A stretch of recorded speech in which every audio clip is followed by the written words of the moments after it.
Dışarı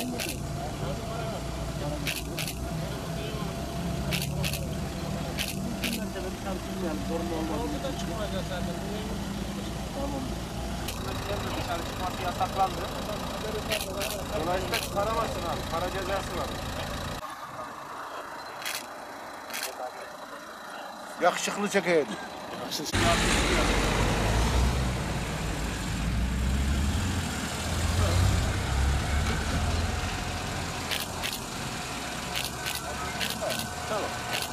Dün Sayın Cumhurbaşkanımızın yayınlamış olduğu genelgeyle birlikte İçişleri Bakanlığımızın da onaylamış olduğu genelgeyle beraber tabii Karaman şu an doğal bir karantina sürecine girmiş oldu.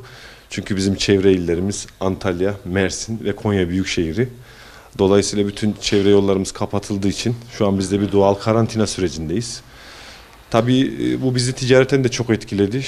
Biz devlet kurumlarına da hizmet veriyoruz başka büyük şehirlerde.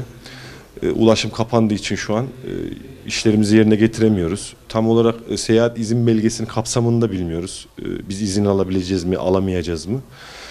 Doğal karantina sürecinden ticaretimiz etkilense de tabii her şeyden önce insan sağlığı geliyor. Biz bu insan sağlığı için alınan kararlardan çok memnunuz.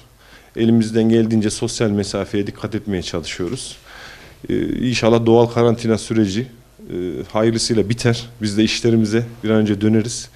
Çünkü ekonomik olarak maalesef bizi çok etkiliyor koronavirüsü. Bütün esnafımızı, bizi, çevre illere iş yapan büyük firmalarımızı çok etkiliyor.